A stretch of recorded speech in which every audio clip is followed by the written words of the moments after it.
Welcome everyone to episode 5 of Comic Book Hall Review. I'm your host, Darryl Christopher, and in Battlestar Galactica parlance, I've got a frack load of comics to review today.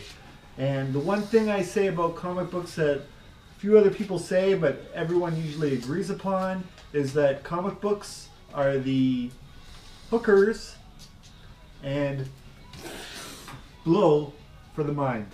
So let's get down to it with this week's episodes.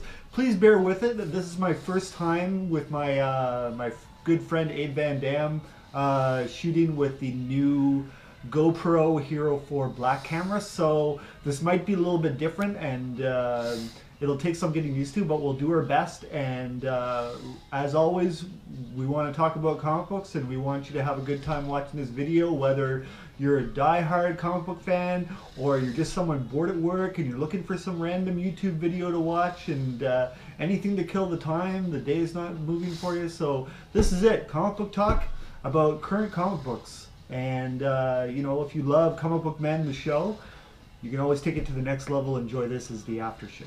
So let's get down to it. First up, we have Star Wars Legacy Book 2.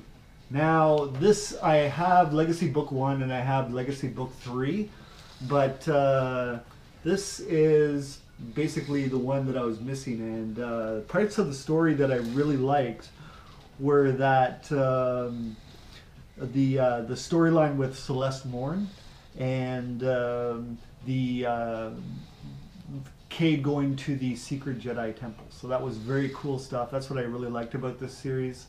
It was great to finally get the missing chapter that I was looking for, so fantastic stuff. What do we have next here? Okay, we have Magic Storm in Atlanta. This is a reprint of the Magic limited series that I collected when I was a young boy back in the 80s. And basically this tells the tale of how Ilyana Rasputin, Colossus's younger sister, went from being a very young girl to being almost a grown young woman during her time in Limbo, where she was tutored sorcery by an alternate Storm, as well as fighting skills by a alternate Kitty Pryde. And the one issue that I was missing when I was younger was issue 4. I never knew how they got everything together, but this book gave me the answer on that, and I really enjoyed the last chapter where she finally took control of Limbo. So great stuff. As you can see, this is the art. So a little blast from the past. I picked this up at Ottawa Pop Expo for I think $10, so it was like worth the read to see it all again. Oh, this one came highly recommended to me, and this is one of those comics that I missed when I was too busy clubbing and not thinking about comics all the time. So now it's I'm catching up on all the stories I missed, and this one here, the Old Man Logan.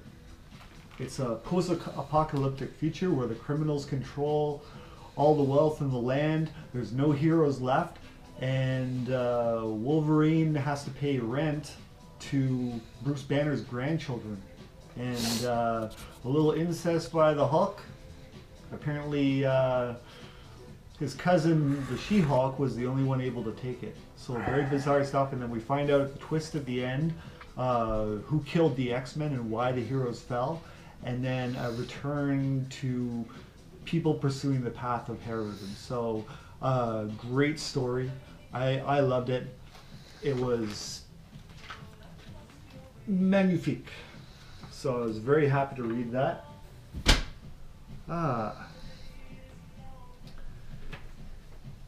Now, I am more of a Marvel guy. I grew up on Marvel. They were my first comic book, but I really love what DC puts out. You know, it's like I'm not Marvel only, I'm not Dark Horse only, I'm not IDW only, or Dynamite, or Kaboom, or Boom. It's like, I like good stories, and this one was a really good one here, where the parallel Earth, where the villains were you know, in control of world domination, had their planet die, and they came to another Earth, and basically took over and killed nearly all the heroes. And basically, it took the combined might of Lex Luthor and Batman to get everything back into the way it should be. And people's powers are weird. Like Ultraman is like a fiend for kryptonite, and Bizarro is like Lex Luthor's clone. So yeah, this one was really good. I liked it a lot. Like there's a lot of crazy psychology going on in Lex Luthor's head. He's kind of like the Joker when it comes to how twisted he could be, but with an intellect and a sanity all his own. So very interesting stuff. If you like DC, this is the compilation to check out. Alright.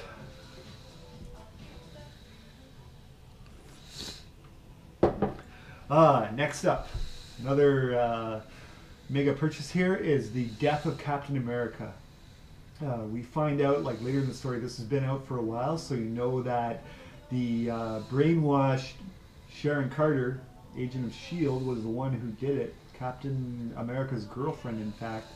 And in this issue, we also see the former Winter Soldier become Captain America for a time. And we also see a very twisted ending for the Red Skull. So as you can see here, great stuff.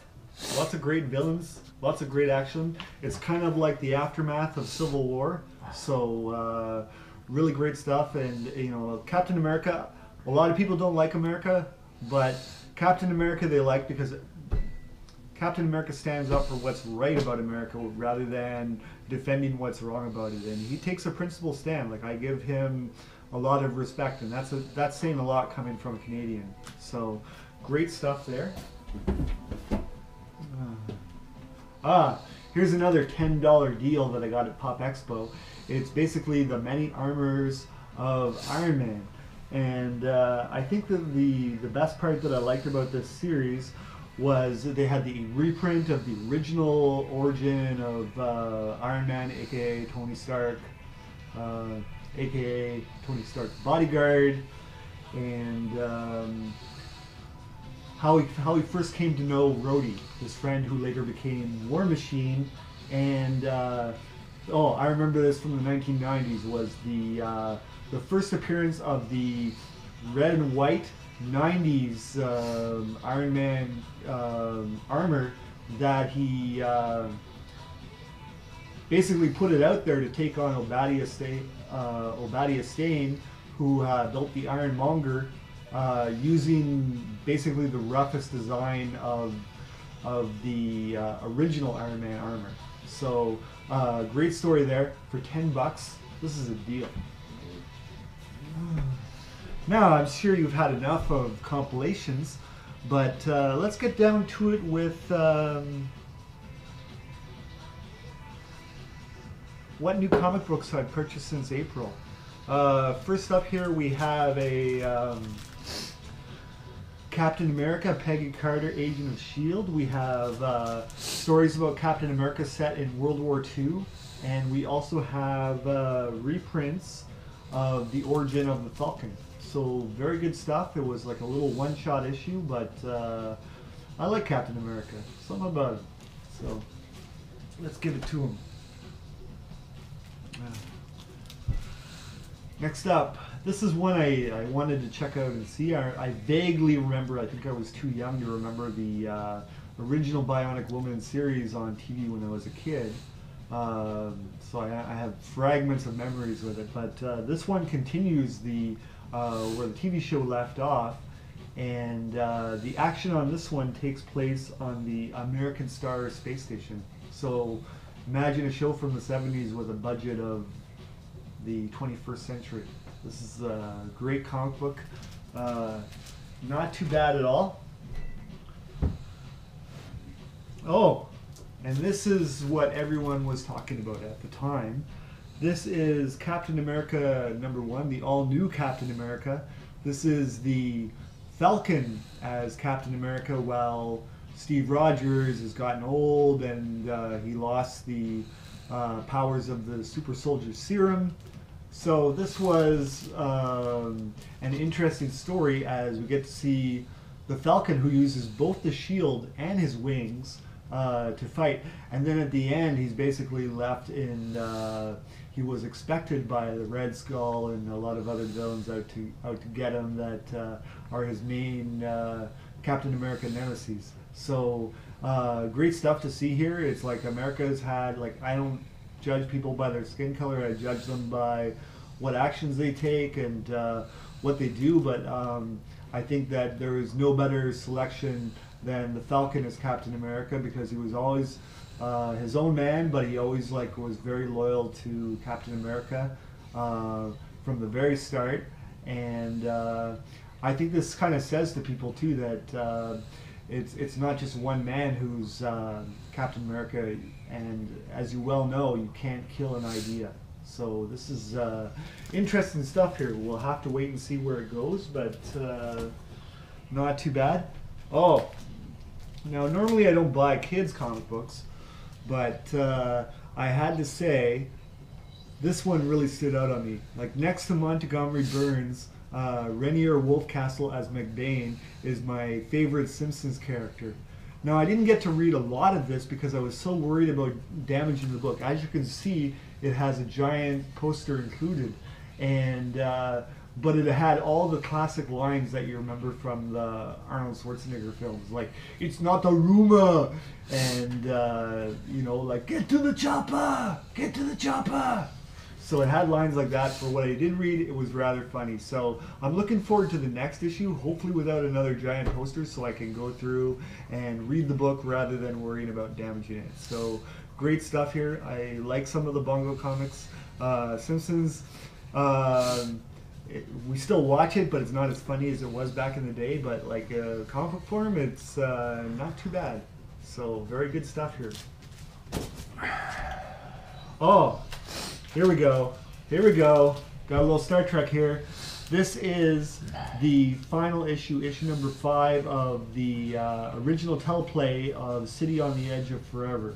So if you've watched the 1960s TV series, you know that it's not going to be a good day, and rather an end day for Edith Keeler. So we see here the final conclusion of that storyline, how Kirk was so in love with her and how he basically had to give up that love to protect the future. So wonderful stuff. The original story was absolutely amazing, like way better than the television version that they couldn't do at the time because, you know, America was a different place back then, especially in television land. So excellent stuff. All right, what do we have next? We have Battlestar Galactica: Death of Apollo. And this one here, we are finding the ship Torella and a revelation of knowledge about the location of the 13th colony. So let's see where this goes. I really like the, even though it was very cheesy, I really like the 1970s Battlestar, and the comic books have been nothing short of amazing. They cut out the cheese and they leave all the best parts in. So great stuff. I'm always going to be a Battlestar fan. So great, great, great. What do we have here? Oh, well, this happens to be the 2014 holiday edition of Grimm's Fairy Tales. Now this is Cody Asila's Christmas with her extended family, and then a story about Krampus punishing the most deserving during the Christmas season. So you better be nice during Christmas, and you better be nice all year, or else you're gonna get punished. But great art,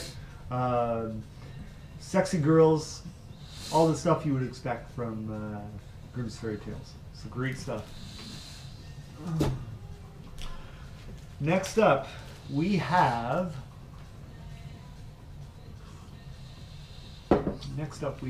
Victoria's Secret, Girls of Steampunk, and it is the Girls of Summer 2014. Now, this is not exactly a comic book. This is more picture posters than comic book, but it's a good starting point for those into cosplay looking for costume ideas that you would enjoy doing steampunk cosplay at your next con or wherever meetup you're going to be for wearing your costume. So great stuff here, beautiful art. It was a nice little book.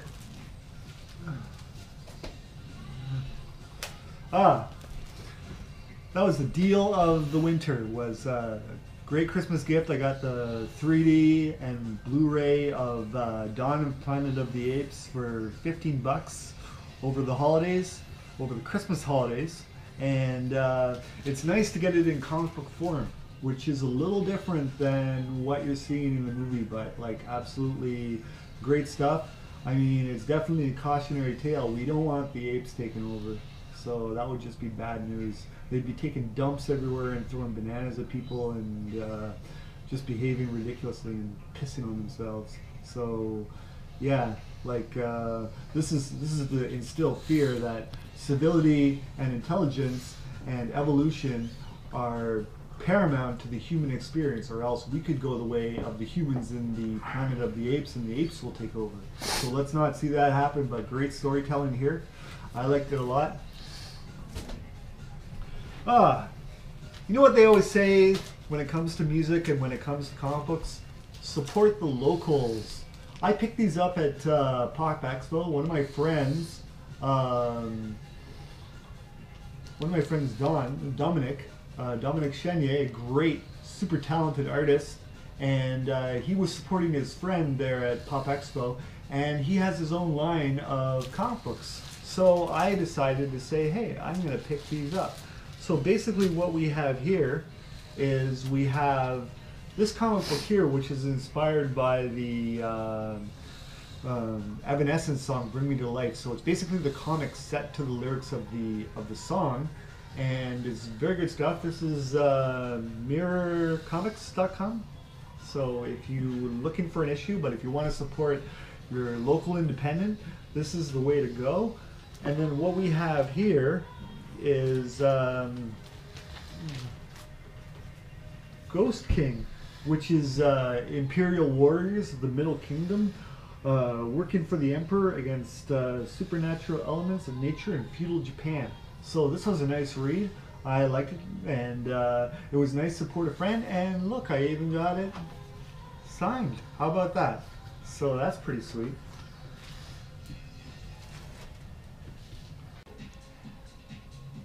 Go. Okay. All right, next up is Magneto number 13, and this is a story about his mysterious benefactor, Briar Raleigh, and a little bit more about her. She's still very mysterious. We don't know what her angle is, but she's given Magneto a lot of help in his hunt against those who persecute mutants. So, it's always a favorite of mine. Magneto, what a guy. All right. Next up, we have this is issue 2 of Legends of Baldur's Gate, Tyranny of Dragons. And the best thing I took away from this issue was the difference between sorcerers and wizards, as explained by the principles of nature and nurture. So very good stuff. And then we have issue 3 here, and basically this is issue 3 of Tyranny of Dragons, and this is adventures in the upper crust of Baldur's Gate. So very hoity-toity kind of environment for our adventures to be in. Oh my god, here we go, here we go. Look what we got here. This is it. We have Terminator Salvation number 11. And basically here we see things have gotten cray-cray, more cray-cray than cray can ever put into cray. And basically what we have here is John Connor becomes a Terminator to comply in order to negotiate a future with Skynet and take out serial killer Thomas Parnell. So wow, what a twist. Oh, here we go. Here we go. I'm so sad it's over. This was like the read of reads for the last little while. We have issue number 12 here of 12. It's the final issue, it's the conclusion, and I loved it. I'm sad it's over, but it was a great story, well written. Hats off to J. Michael Straczynski for excellent work. So, wow. Great, great stuff. Oh. Now I've always, even though I started out with Star Wars, I have just as much love for Star Trek. And what we have here is issue number 38 of the J.J. Abrams Star Trek. And we also have issue number 39. These are parts 4 and 5 of a 6-part Q Gambit. And basically what we have here in issue 38, it's a crossover of the Parallel Universe Deep Space Nine crew and the J.J. Abrams Star Trek crew. And we have a story here. Remember back in the day on Deep Space Nine, when they uncovered the lost city of Valhalla, they also discovered a tablet containing both a Pa Wraith and a prophet. And this gets introduced in the story, and things are getting really heated. In issue 39, we find out that Dukat and Cisco have within them a Pa Wraith and a prophet respectively. Cisco with the prophet and Dukat with the evil, of course. And they are ready to go toe to toe. And they're not messing around. They're, as the Battlestar people would say, there's no fracking around with these guys. They'll just frack them up. It's going to be hardcore. So I look forward to issue number 6, part 6 of this series. Great stuff.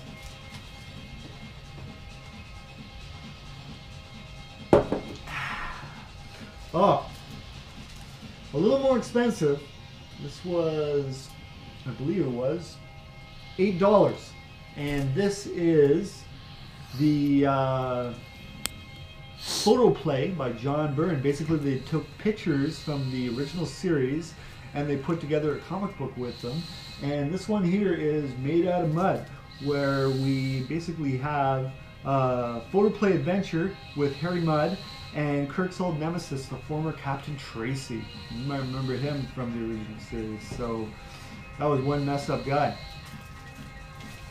Oh.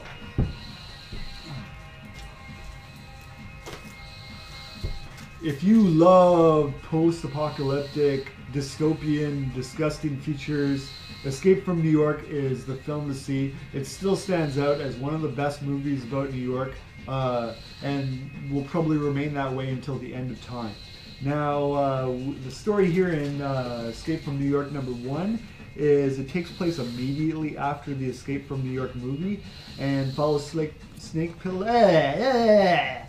Plissken as he makes his way to the far from sane state of Florida. So basically, like, all that stuff happened with the president and playing the goofy music that was in Cabby's cab, and the president getting really pissed off, so Snake got on the run.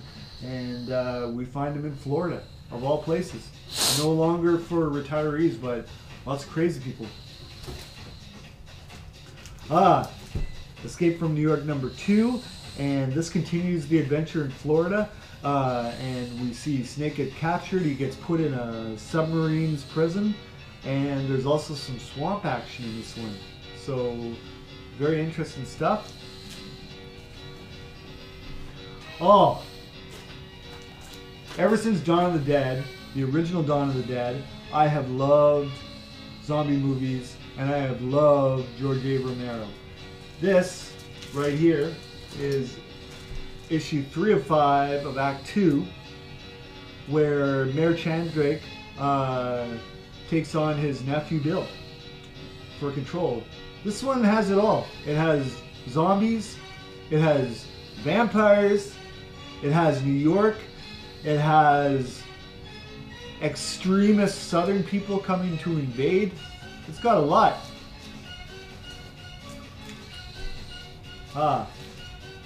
Here we have 4 of 5, and the Southern rebels are just about to attack, and they have a blimp. A blimp! They must be German in some way or another. That's something the Germans might do. Alright. Now, what do we have here? I was a little bit late into the game of getting into it, but I finally did. And we have issue number 134 here of The Walking Dead, and the story continues about those who wear the flesh masks of the dead and live with the dead, and Carl and Sophia running into some trouble with some good old honky boys that are up to no good, and Carl has to set them straight.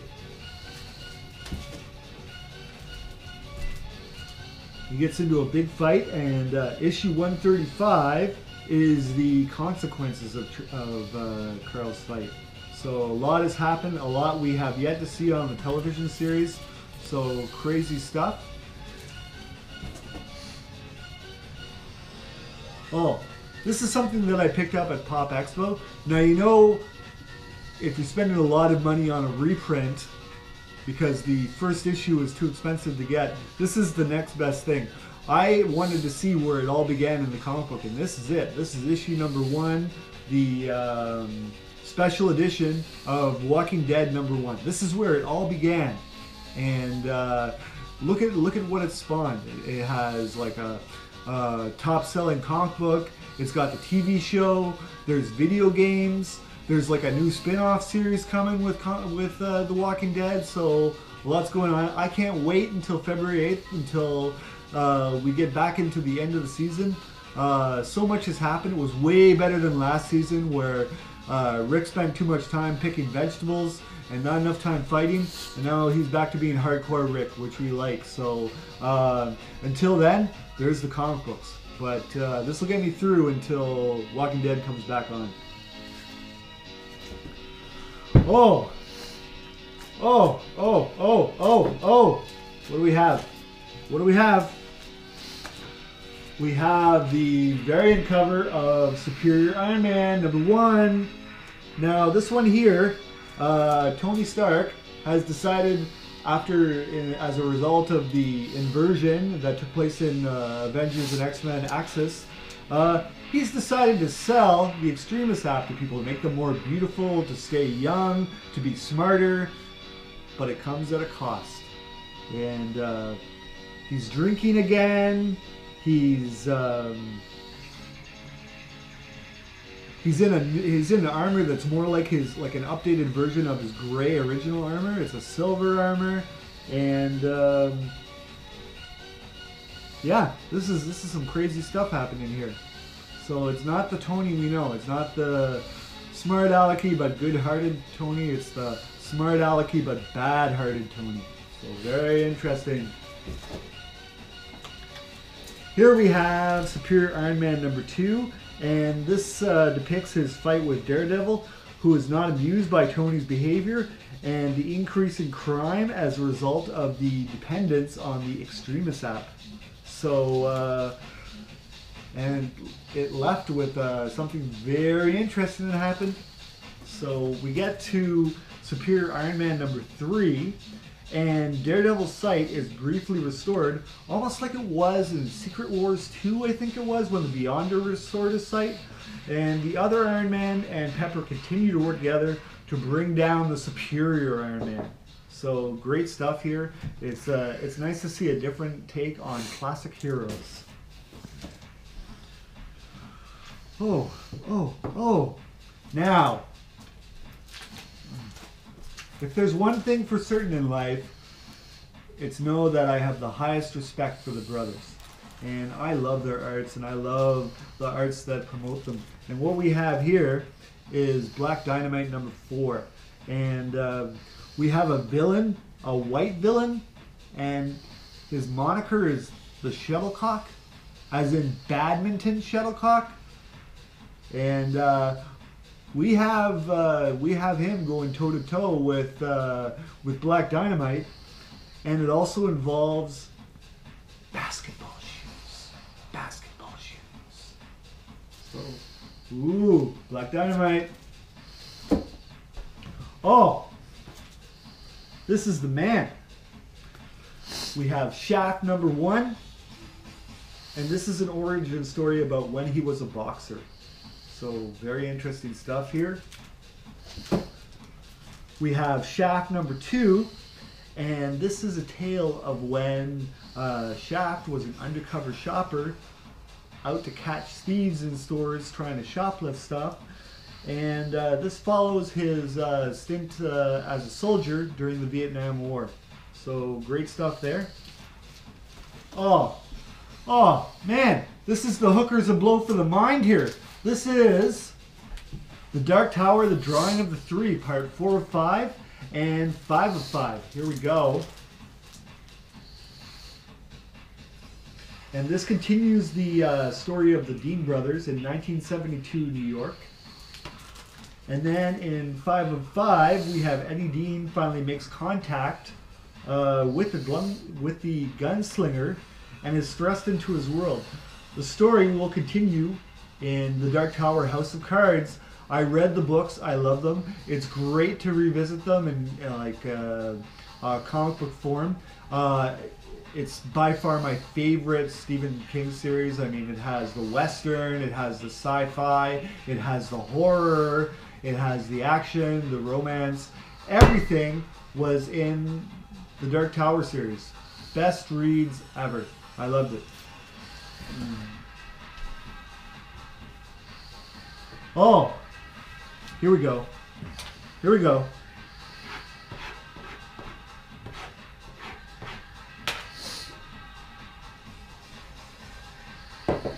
All right.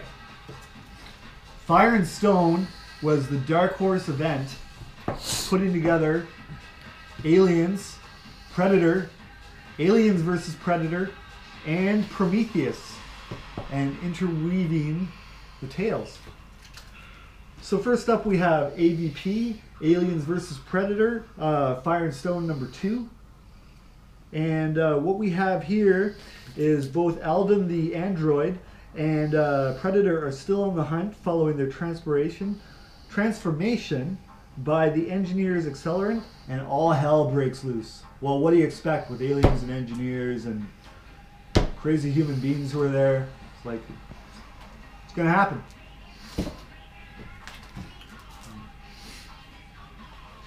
There we go. There we go. We have issue number 3, and this is where Francis Lane injects himself with the accelerant. So it's really set up proper for issue number 4.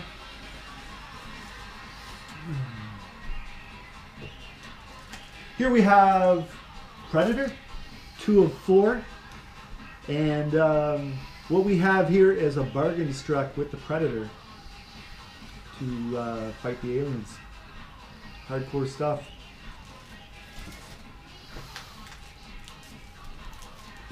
Next up, we have 304, and this is where Galgo and the Predator encounter an engineer. So yeah, this is it. I really love this series. Lots of great action, lots of interesting stories. I loved the Alien movies when I was younger. My favorite was the extended edition of Aliens. By far one of the best movies ever made. Okay, now this is issue 3 of 4 of Prometheus, and this is the beginnings of Alden the android's transformation from an android into an engineer. Aliens overrun the ship, and everything is foobar. So yeah, this is it. If you like your aliens, you like your Prometheus, you like your Predators, this is where you want to be. This is what you want to read. And now, here we have 4 of 4 for Prometheus, and the highlight of this book was the encounter with the inside of an engineer laboratory. Ooh, that's good stuff there.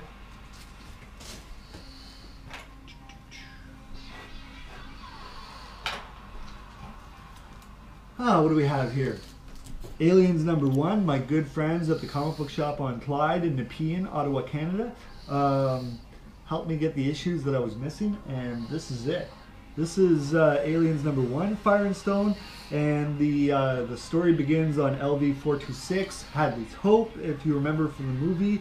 and before it goes to LV-223, which was where the action took place on the Prometheus movie and the facility there of the engineers.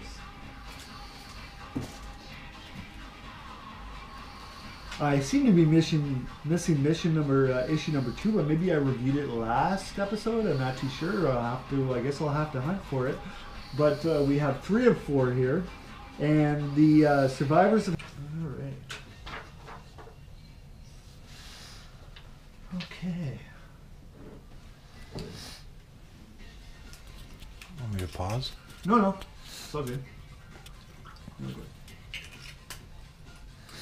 It's been a long night. I spent about 8 hours last night going straight on till morning, typing up 6 pages of notes for this video. So if that doesn't show dedication, if that doesn't say I'm the nerdiest of the nerdy, if that doesn't say don't watch this video unless you're a hardcore comic book fan, or you want to know about comic books, or you want to know about random YouTube videos that people are putting out there, then you've come to the right place. So I take my passions very seriously. Alright, next up we have Capture Creatures. Now this one here is the adventures of Tamzen, who is cute and like Dora the Explorer in many ways, but with far more attitude. So very interesting stuff. Not too bad. I guess I give it about like a 7 out of 10. So I don't know if I'll pick it up again, but it was nice to check it. Alright, what do we have here? We have Jungle Book, number 1 of 5, Fall of the Wild with Mowgli, and we have All Out War between the species. A lot is going down, so this is it. Always beautiful art. Look at that. Look at that. Look at that. Look at that. That's beautiful. All right. Oh, here's a little 48-page special. This is the 1992 number 1 of Army of Darkness. I guess this is a reprint or compilation, but basically what we have here is Ash's life at S-Mart and how demonic forces of the Necronomicon follow him into the world beyond the rustic cabin. At the end, we're all set up to know that he's going to take it to space. So, as you know, like Machete's taking it to space. Bruce Willis is Die Hard, becoming Fifth Element. Bruce Willis took it to space. Roger Moore took it to space in Moonraker. So now we're going to see in the next issue, I guess we're going to see Ash take it to space. So let's see what's going to happen there. And that's very interesting. Alright. Next up we have Shinobi Ninja Princess number 4. And this follows the adventures of Shiandrea and her work with a ninja team. So, very cute cover. I like the girl. I have a soft spot in my heart for girls who are brunette or dark haired. So, very sexy stuff. Look at that. She's got her shuriken. So, yeah. Yeah. Issue number 4. Oh, you know what? I'm perfectly confident, and I have lots of gay friends, and I've never wanted to be gay, but I'm pretty confident in my heterosexuality. But I guess I got a little bit of brony in me because I love My Little Pony. I never turn it down whenever they have a special. And basically this one is the Equestria Girls. So it's kind of like they're not ponies, but they're more like ponies as real teenagers in high school. So this one was kind of cute. I mean, I certainly enjoyed reading it in my man cave. So great stuff. And if you like My Little Pony, if you're a brony or you're a girl who likes My Little Pony, this is the stuff. This is what you want. Oh, here we go. Here we go. Here we go. We're still dealing with the fallout of the death of Wolverine. So we have a one-shot here, Life After Logan. And it's back to comic books for guys who like comic books, since we're done talking about My Little Pony. This is for guys who like comic books. And what we have here is stories of Cyclops' reaction to Wolverine's death, story with Colossus and Nightcrawler, and Hizako's reaction as one of his students. So very interesting stuff. Oh, here we go. more Death of Wolverine, because that's what we do. Alright, here's issue number 4 of the Logan Legacy, and this is Lady Deathstrike's reaction to Wolverine's death. So, very cool. Even the people who hated him taking it hard. So, you know, Wolverine's a pretty popular guy, even for people that hate him.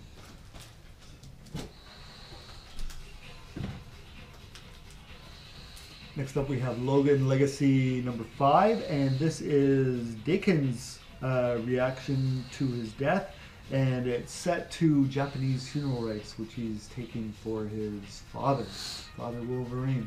So very interesting stuff there. Here we have Logan Legacy number 6, and this is Mystique's reaction to Logan's death, and a backstory with her best friend Destiny and how she is no longer held back in her ambitions by Wolverine. So very good. And here's the last issue, Logan Legacy number 7, the family and enemies of Wolverine such as X-23, Deathstrike, Sabretooth, meet up with the Weapon X test subject escapees who want to eliminate the control words with the power over them implanted by Dr. Cornelius.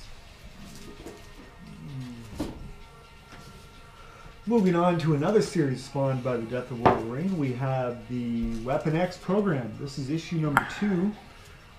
Basically what we have here is 6 test subjects, their secrets, reclaiming lost memories, and their search for the truth. So this thing sets up pretty properly. Very proper.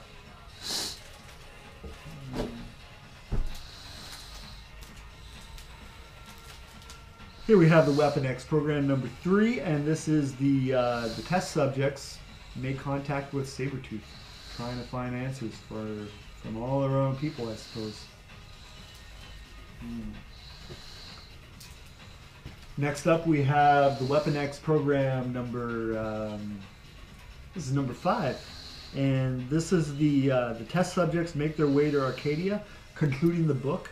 And then basically the Logan Legacy and the Weapon X program are continued in Wolverine's number 1. So what we have here is Wolverine's number 1, and that continues the stories from Logan Legacy and the Weapon X program.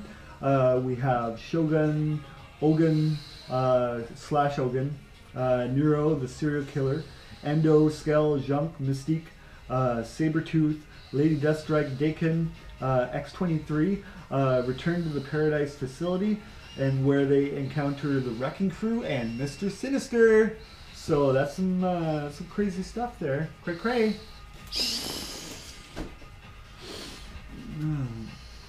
Oh, Death of Wolverine final issue. I really liked both series of the Wolverine and the X-Men. I collected every issue that they had. And basically the final chapter of Wolverine and the X-Men here is the Hellfire Club Black Party, and more about Quentin's reaction to Wolverine's death. So good stuff to wrap up the series. As you well know, the new series to come out where their new teacher is going to be Spider-Man, so they're going to have Spider-Man and the X-Men in the future coming soon. Oh! Now we get to my favorite series. We have my favorite Jewish superhero. I love Magneto. This guy's a good guy. And basically what we have here is the story of the battle against Red Onslaught from Magneto's perspective, and how he ran out of power after injecting himself with a mutant growth hormone, and a backstory of his early days with Charles Xavier, aka Professor X. I hope encounter lots of xenomorphs on 223. You know those xenomorphs, they got the acid for the blood, they got the mouth inside the mouth, they got the teeth inside the teeth. They're bad, man. Bad. And here we have Aliens Fire and Stone 404. And in this story, Russell is the last survivor and one close to unlocking the secrets of the Prometheus mission. So all I gotta say on this one is it doesn't end well. Kind of sad, actually. Okay. Okay, what do we have here? What do we have here? What do we have here? We have Fairy Quest Outcast, number 1 of 2. The story of a girl and her dog who go deep into the forest and encounter monsters. Yeah. Next up, we have 2 of 2. We have Flying Apes, and we have a chance meeting on the Yellow Brick Road with people from Oz. So we're seeing stories mixed up together. So this is some interesting stuff here. Let's see where it goes and however way they continue it. I might just pick it up, but I was very happy with picking these up before with the Fairy Quest. So great stuff.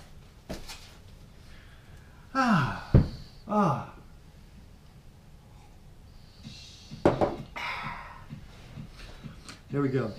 What do we have here? What do we have here? We have Silent Hill Downpour and story number 3. And the past of Anne catches up with her as she finally encounters the man she believed killed her father, Murphy Pendleton. Ooh.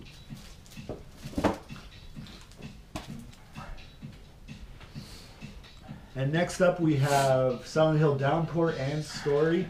This is issue number 4, I believe it is. And this is the conclusion to the storyline. So if you like your Silent Hill, check out the comic books because they got some interesting stuff going on. All right.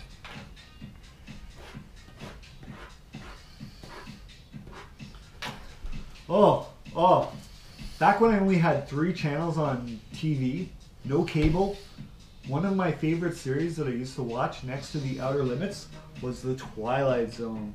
And we have issue number 10 here. The mystery continues to be unraveled concerning the murder of soldier and activist John Black. So what will the truth be?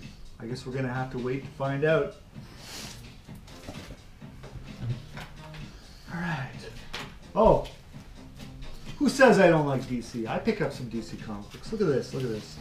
We have issue number 5 of Infinite Crisis. We have Lex Luthor from the Gaslight Earth. And the heroes square off against a gigantic Doomsday Leviathan. So very interesting stuff there. In Infinite Crisis number 6, we have Earth 13. Yes, it is Earth 13. And this is a world of magic. And the Gaslight Lex Luthor joins the heroes to save the multiverse. Although Batman was pretty quick to put him in his place. Wow, don't mess with Batman. Oh, here's the comic book hookers and blow here. This is it. This is it. The book you want to read? War Stories. I swear, this is like Avatar. They don't frack around when it comes to high quality art. Look at this. I'm going to take this out for you to show you the story here. We have War Stories number 3, Castles in the Sky 3 of 3. And basically what we have here, the highlight of the book, was the aerial combat with the Luftwaffe. So, wow, doesn't get any better than it. It's beautiful. Absolutely beautiful.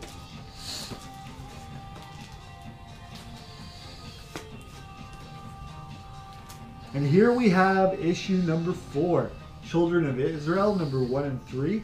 And the action goes from the Second World War to the 1973 war against Israel, taking place on Yom Kippur. I guess it was the Yom Kippur War. I believe it was, but don't quote me on that. So very interesting stuff here. We have more war story action, but presented in a very cool way. Oh, my day would not be complete without a little fix of X-Men. That's for sure. Here we go with all new X-Men number 34, and the original X-Men from the past that were brought into the present come together with the Ultimates Universe X-Men. The 2 Jean Greys link minds and learn a lot about each other. Iceman fights a subterranean monster that the Mole-Man probably unleashed, I believe it was. And Beast and the Ultimates Doctor Doom have dinner and conversation. So very interesting stuff here. All right. We have, next up, we have Uncanny X-Men number 28. And this is the continuing story with the reality-altering mutant, Matthew Malloy. Cyclops reaches out to him. And then, of course, Magneto steps in because Magneto's got to be the face of the mutant revolution and not Cyclops. Even though Cyclops does a better job. So, you know, as much as I love Magneto, don't tell him I told you that. Okay. All right.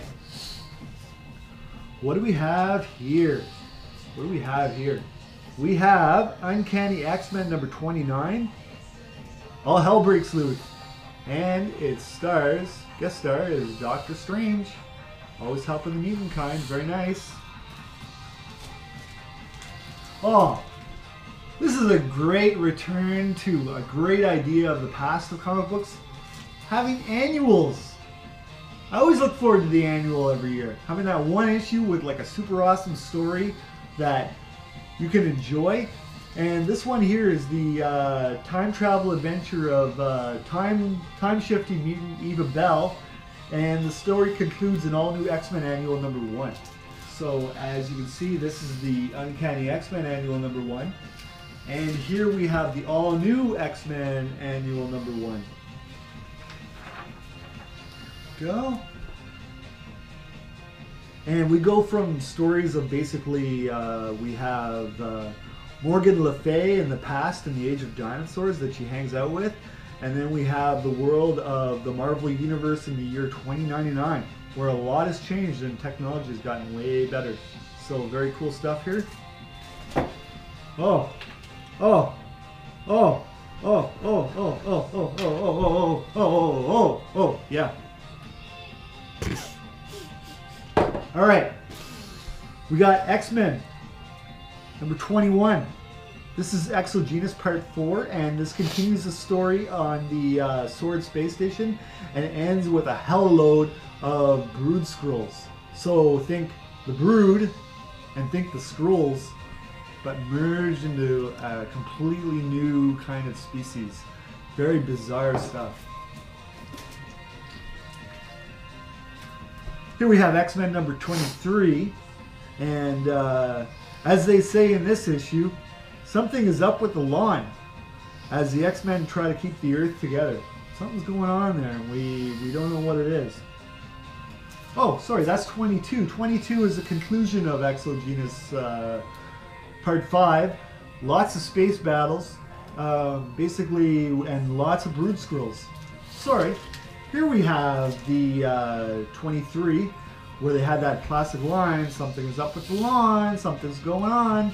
And basically Storm is trying to use her powers to fix things, and we have lots of interesting stuff happen.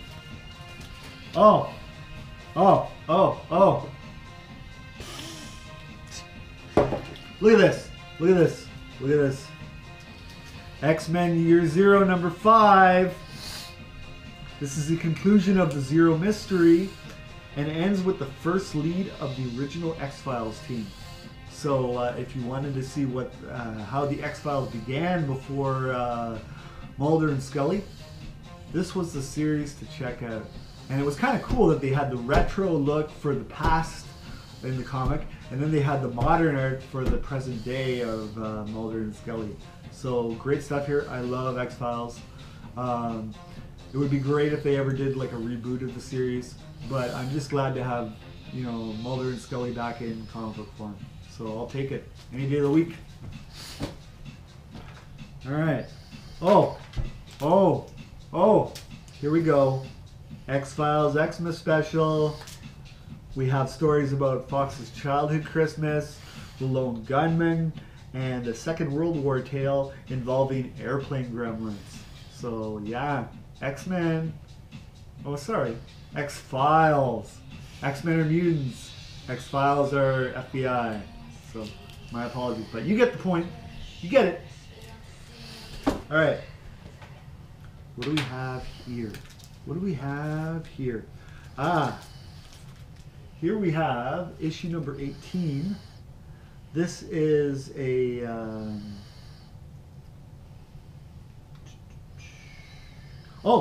This is with guest star, if you remember her from the series, Agent Monica Reyes. And you like to see what she's been up to lately, and she's gotten into a lot of trouble. So, very interesting stuff. Oh, here we go. This is issue number 19, and this is the story about G23, government created drug, and we find Mulder hanging out with the hippies to unravel the case. So very interesting stuff here. Does the government create drugs like G23? Yeah.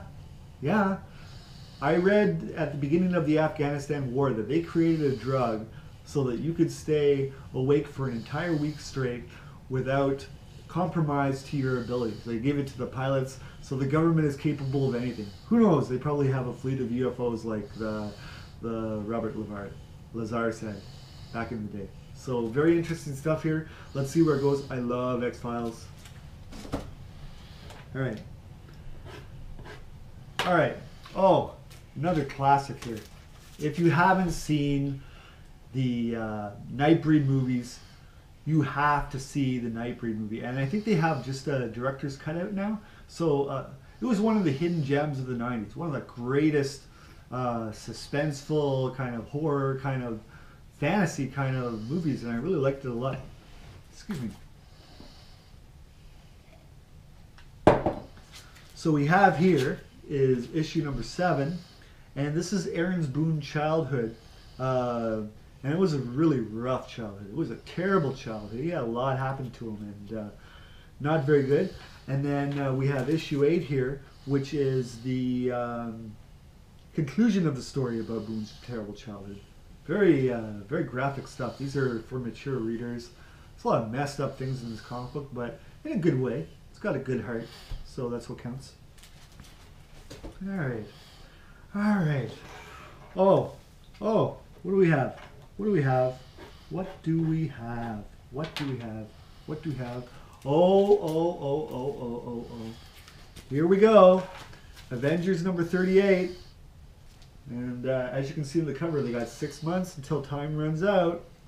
And this is continuing the story of the fight to save reality. And we have a guest appearance by Cyclops. Issue 39. This is a guest star with the Hulk. And both Avengers team encounter one another. So, ooh, issue 40 is going to be hot. You're going to like it. All right. Oh. If you like kung fu fighting, if you like martial arts action, if you like zombie ninjas, you got to check out the Iron Fist. The Living Weapon, number 7. We have stories about Daniel Rand's early childhood. The story where he's given mechanical fists, as his fists were previously crushed and broken when he was defeated by the One. So he's getting back up there. And then in issue number 8, the best part of this issue was he got a new costume modeled on his original costume. So it's got his symbol, it's got his colors, but it's revamped, and I have to say it is a sweet costume. Glad to see the man's back on his feet, and he's not going out with a fight. He's kung fu fighting all the way. So watch out for the Iron Fist. Oh.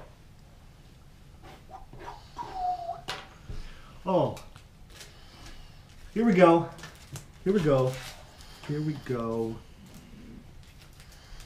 Guardians of the Galaxy number 22.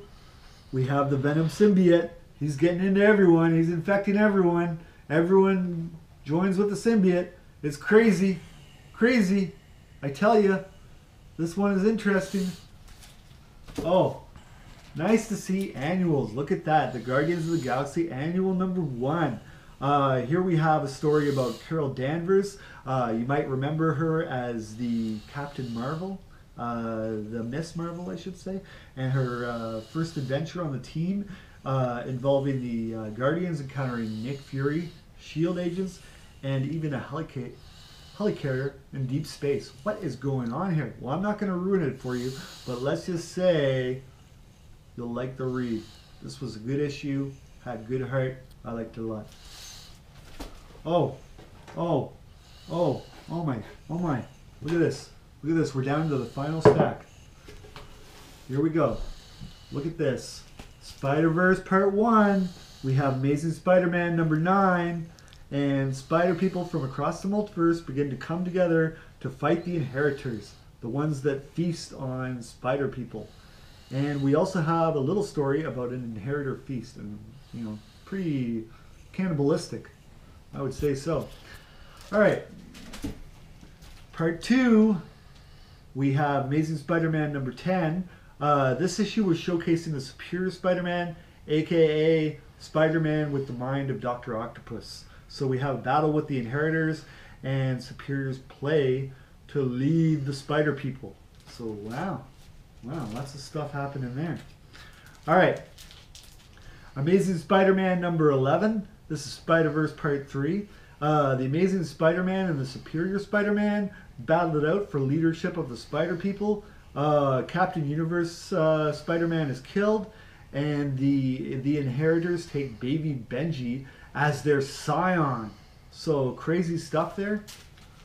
Oh my god. Oh my god. This is it. This is it. This is it right here. Amazing Spider-Man number 12, Spider-Verse Part 4. The ending in this is going to blow you away. Like, I'm not going to ruin it for you. Let's just say it has a family relation. Someone that motivated him, perhaps.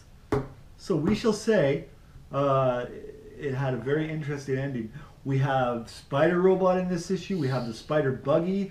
We have Recon by Spider-Woman into the realm of the inheritors. She obtains some scrolls of prophecy, and the stunning conclusion on a nuclear ravaged Earth. Apparently, the inheritors are weakened by radioactivity. So very interesting stuff here. Can't wait for issue 13. Oh, here we go. Here we go. Look at this. Look at this. Look at this. Amazing Spider-Man, annual number 1. Spider-Man goes all out to return a lost mobile phone, and along the way has various adventures. So nice, you know, kind of nice Spider-Man tale. It's not like he's going through crappy times or he's got, you know, big issues to deal with. This is just Spider-Man having fun and doing his thing. So yeah, not too bad there. Oh, here we go. Here we go. Hulk number 8. Hulk and Betty Ross go toe-to-toe. Hulk digs up Doc Samson's grave, and in the end, he takes away the gamma powers from Betty Ross. She's left thinking she created a monster with this guy. Doc Green is on a mission. So very interesting stuff. Oh, what do we have here? We have Kitty Pryde. The Hulk goes to the X-Men, and he needs Kitty Pryde to remove a tumor from his brain, and she succeeds. She helps him out, and ominously, at the end, Doc Green has dreams of being the Magus.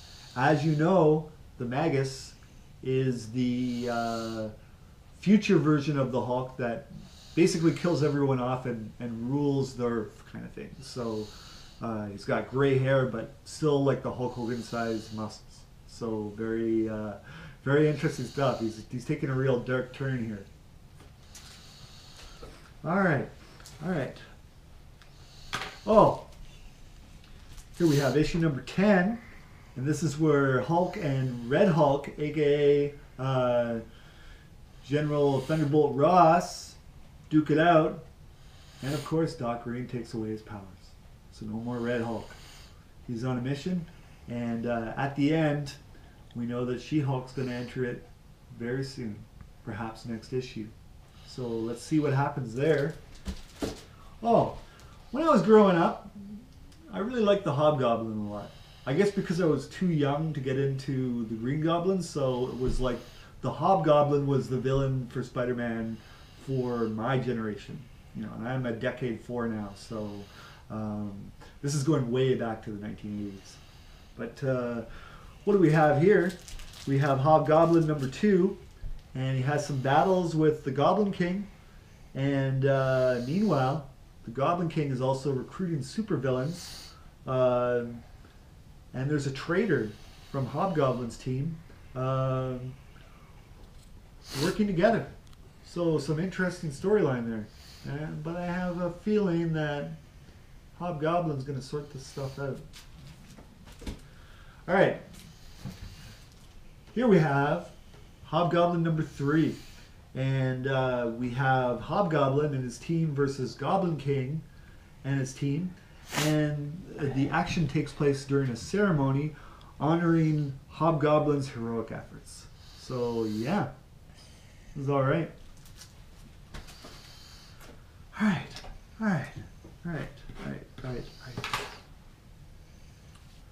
What do we have here? What do we have here? Oh, here we go. Kind of not enough plot in this one, so I only give it like a 6.5 out of 10, but it's got Deathlock, and I remember collecting the limited series back in the 80s with him, so a lot has changed. We have false identities here. He thinks he's a doctor going on humanitarian aid missions when he's in fact acting like a secret elite soldier.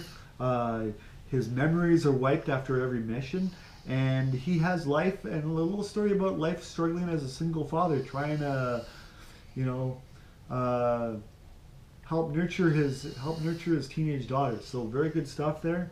He's trying. He's got a lot to deal with, certainly. I don't think he's getting very much sleep, so that would be rough on anyone. He always seems to be doing anything. Maybe he sleeps an hour a day like Tyler Durden did in Fight Club. Who knows? But he's always busy. He's always killing people. He's parenting, or he thinks he's a doctor. So we have issue number 1 here.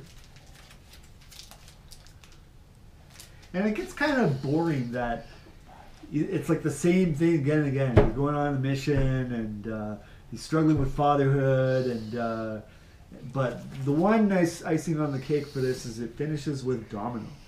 And if you remember her from, she was introduced in the New Mutants series back in the day. So definitely the sights are set up. And then we see in issue number 3, we have S.H.I.E.L.D. being able to start to track Deathlock. And we have Domino also closing in on him. So let's see where it goes. I'm okay with this, but it's not like my perfect choice. I say if you like Deathlock, then pick it up. If you don't bother. So, okay. What do we have here? All right. Regular show. Issue number 17. All hell breaks loose at the park during spring break, and the lads discover a genie. And then we have in issue 18, we have wishes granted by Darryl the genie with a plethora of unintended consequences. So a lot there. Very good stuff from the regular show. Very bizarre comic book. I like it. Okay. This is the stack. So let's try and get through this very quickly. We have Avengers X-Men number 4 Axis. We have Iron Man Marketing Extremis. He's had his first drink in ages. He's off the wagon. A fight with Clue, aka like a more bizarre version of the Hulk. The X-Men join Apocalypse, and the Red Skull escapes. Wow, that's a lot there. Okay, issue number 5. We have Spider-Man. He gets in a fight with the Avengers. Nova is there. And then the X-Men and the Avengers have a fight. So it's like basically the inverted heroes fighting one another. Same old story. The Avengers and the X-Men have a lot of bad blood. So this was bound to happen, whether they were on the good side or the bad side. So there we go. Okay. Issue number 6. We have lots and lots of fights in this one. Mystique and Sabretooth against the X-Men. Iron Man versus Daredevil. Scarlet Witch versus Doom. And the inverted villains band together to fight the inverted heroes. Wow. Issue 7. The heroes and villains battle it out, and Apocalypse totally destroys Deadpool. Now, I don't know what the big deal is about Deadpool. I never got into, I guess, Deadpool at the time. Maybe it's because for the younger generation, he's a very ironic character, and that kind of fits the hipster culture, but I just don't get it. He's all right, but he's not like, you know, super spectacular. And I'm certainly not going to say no to going to see the Deadpool movie when that comes out. So, you know, it was a very interesting little thing, but like, you know, I like what I like. What can I say? All right, issue number 8, more fighting. The issue ends with the old school Captain America, the geriatric now, and Charles Xavier as the White Skull. Wow. All right. Oh, here we go. Here we go. Issue number 9, the final battle of the Axis series. It was fun. It was an event. And the scary thing to take away is that Tony Stark, Doctor Doom, and the Red Skull escape. So they're going to pop up again. I guarantee it. We haven't seen the last of them. So as you know, my vacation, I don't travel around the world, but I like going to Comic-Con every summer, and I like going to Pop Expo in the winter, and Ottawa has got it all when it comes to that. And the money that I save by not going to Toronto or Montreal for their shows, I put towards stuff. And sometimes it's nice to have a little piece of history. And look at what we have here. We have Nick Fury, Agent of S.H.I.E.L.D. number 3. This story was really lame. It was like a story set in Scotland, and it was dull. And I didn't like it, but I've always liked Nick Fury. I've always liked S.H.I.E.L.D. And I wanted to have I wanted to experience what comic books were like in the 1960s. So I picked up an early issue. This is the third one they ever had. So, you know, the price was right. And I said, why not? All right. Oh, this one's not the most perfect copy, but I have Uncanny X-Men number 139. I believe Kitty Pryde takes the identity of Sprite. And we have the 1980s Wolverine costume introduced. We have a story with Alpha Flight, and they're about to go toe-to-toe with the Wendigo. So, yeah. I personally like seeing Ottawa, Ontario, Canada, my hometown. This is what we live for here, is to see Ottawa in comic books. So it was a nice little touch to see our hometown here. We love Ottawa. We love Canada. Greatest nation on earth. Greatest prime minister that we have right now. Canada's the best. What can I say? Oh, last but not least, I wanted to get this. It's the most early issue of the X-Men that I could afford. And this one here is X-Men number 21. It's got a little writing on the cover, and it's got a little bit of wear around it. But I wanted to experience what X-Men were like. This is X-Men in the second year that they were out there. And the story involves a fight between the X-Men and Dominus and Lucifer. And they also have some Wild West guys in there. And I have to say, boy, they didn't mess around. For 12 cents, they put so much text in this issue. I mean, nowadays, you put one word, maybe a sentence, and a picture, and you can describe a whole scene. Back then, they just text. They had so much text, I felt like I was reading a book. It was like, you know, like I guess they said back then, it's like, you know, like, oh, people, you know, like they're not going to spend 12 cents unless they get lots of text. So, yeah, like very interesting to see what comic books were like in the 1960s. I had no idea that they were this way, but it was nice little treat for myself to get an old issue of the X-Men like that. So, yeah, right on. Okay, I promise you that episode 6 of Comic Book Haul Review will be a lot shorter.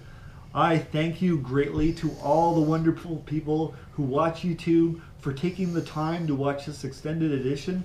And just as a little preview of what we're going to, probably I'll shoot it in about a month's time. Look at what we got. These issues are going to be reviewed. We got Star Wars back with Marvel. I've waited for this since I was 13 years of age. This is it. No more Dark Horse Star Wars. This is canon from Marvel Comics and Lucasfilm Star Wars. This is it. This is a real deal. This is more valuable to me than a kilo of cocaine to people who like cocaine. This is amazing stuff here. And I can't wait to read it. I'm going to probably read it tonight and enjoy it. And I'm looking forward to the Darth Vader series they have coming out. I got, as you can see here, I have both covers. Oh, I have some Avengers. That's going to be reviewed. Alien vs. Predator Fire and Stone #4. Part 6 of the Q Gamut. We're waiting for that one. Empire of the Dead, Act 2, 5 of 5. Deathlock #4. Wolverines #2. Battlestar Galactica, Death of Apollo #2. Twilight Zone #11. Walking Dead #136. Spider-Verse #2. Here's a new series. It's going to be interesting. Graveyard Shift.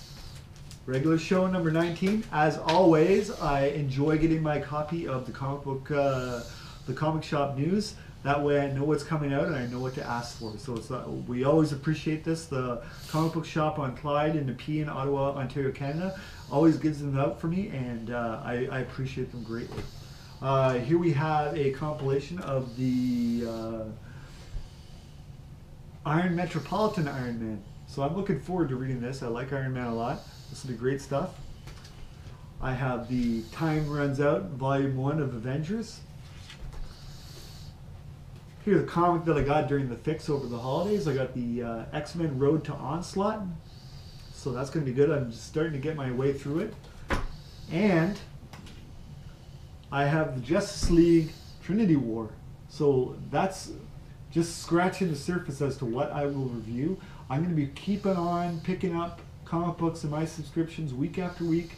I'm going to seek out new life and new civilization in different comic books so that I can give you more bang for your buck. For those of you who like my video, you like what I'm doing, you like Comic Book Man, and you want to watch this afterwards because you're not getting enough comic book talk, those guys, they're awesome. I love them. But they don't talk about what's going on in comic books right now. I talk about what's going on in comic books right now.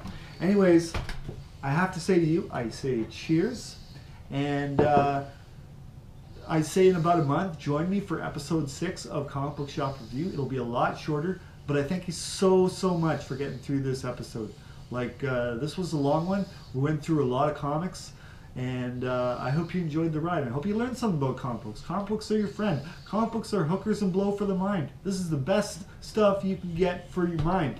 Most creative stuff. I mean, you look at authors like Umberto Eco. He learned how to write and his skills with English by reading Marvel comic books. It's a very well-known quote. So comic books save lives. Comic books teach people to be better human beings. It's all good stuff. Anyways, take care, and see you next time for episode 6. Take care. Bye-bye.